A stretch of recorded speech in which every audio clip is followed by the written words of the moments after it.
fellow students and educators. Today I want to talk about a vital, often overlooked, and incredibly dynamic force in American politics: third parties. We often hear about the two major players, the Democrats and the Republicans. And it's true, they've largely dominated our political landscape. But throughout our nation's history, smaller, independent parties have consistently emerged, challenging the status quo, pushing new ideas, and profoundly shaping the very fabric of our democracy. Understanding their journey isn't just about memorizing names and dates. It's about grasping the true spirit of American political evolution. Let's rewind to the early days of our republic. The political climate was, in some ways, even more tumultuous than today. Amidst this, the Anti-Masonic Party emerged in the 1820s. Now, you might wonder, what on earth were they anti-Masonic about? This party formed out of a deep public concern about the perceived secrecy and influence of Freemasonry on American democracy. Though it was relatively short-lived, the Anti-Masonic Party holds a significant place in history as the very first third party to nominate a presidential candidate, William Wirt, in 1832. This act in itself was a powerful statement that there were voices outside the established norms who deserved a place on the national ballot. As the nation grappled with the moral stain of slavery, another crucial third party rose to prominence: the Liberty Party, formed in 1840. Their primary and unwavering goal was the abolition of slavery. While they never achieved widespread electoral victory, the Liberty Party was instrumental. They didn't just talk about abolition, they demanded it on the national stage, forcing the issue into political discourse and laying essential groundwork for the eventual, monumental abolition of slavery in the United States. Their persistence highlights a key role of third parties, to champion causes that the major parties might be hesitant to embrace. Fast forward to the turn of the 20th century, a period of immense social and economic change. We see the powerful emergence of the Progressive Party, famously known as the Bull Moose Party. This wasn't some fringe movement. It was led by none other than former President Theodore Roosevelt in 1912. Roosevelt, feeling disenfranchised after losing the Republican nomination to William Howard Taft, decided to forge his own path. His Progressive Party advocated for truly groundbreaking reforms for the time: women's suffrage, better workers' rights, and crucial conservation efforts. Though Roosevelt didn't win the presidency, the Progressive Party's platform was so compelling that its ideas deeply influenced subsequent legislation and the broader progressive movement that reshaped America. Around the same time, another significant voice entered the arena: the Socialist Party of America, led by the charismatic Eugene Debs. Debs ran for president 5 times, not as a protest candidate, but as a passionate advocate for workers' rights, social welfare programs, and a fundamental critique of capitalism.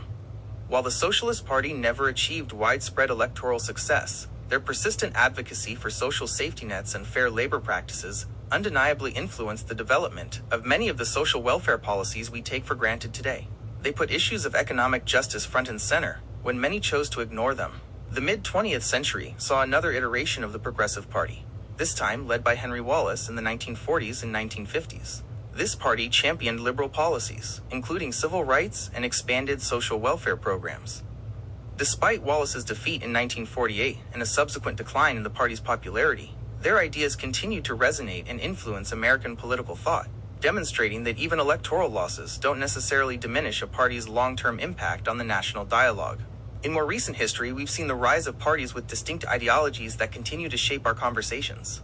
The Libertarian Party, formed in 1971, is a prime example.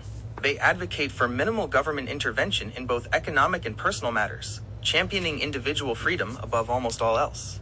Libertarian presidential candidates have been on every ballot since 1972, consistently bringing attention to issues like taxation, government spending, and personal liberties, pushing these ideas into mainstream political debates.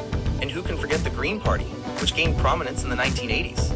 Their focus on environmental protection, social justice, and grassroots democracy has significantly raised awareness about climate change and sustainability. The 2000 presidential election, with Green Party candidate Ralph Nader, sparked intense debate about the impact of third-party candidacies on election outcomes, demonstrating their potential to be kingmakers or spoilers in close races. More recently, the Reform Party, founded by Ross Perot in 1995, made a significant splash.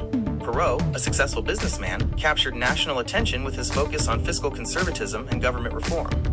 While the party's popularity waned after Perot's 1996 defeat, many of its core ideas about reducing national debt and government accountability continue to influence political discourse. So why are these stories important? Because they illustrate the crucial role third parties play in our democracy. They are the gadflies, the innovators, the persistent voices for change. They bring attention to issues that the major parties might ignore, either out of political expediency or simply because they haven't yet resonated with a broad enough base. Third parties force uncomfortable conversations, influence policy debates, and can even alter the course of elections by drawing votes from major candidates. Of course, third parties face immense challenges. Ballot access laws in many states make it incredibly difficult for them to even appear on the ballot.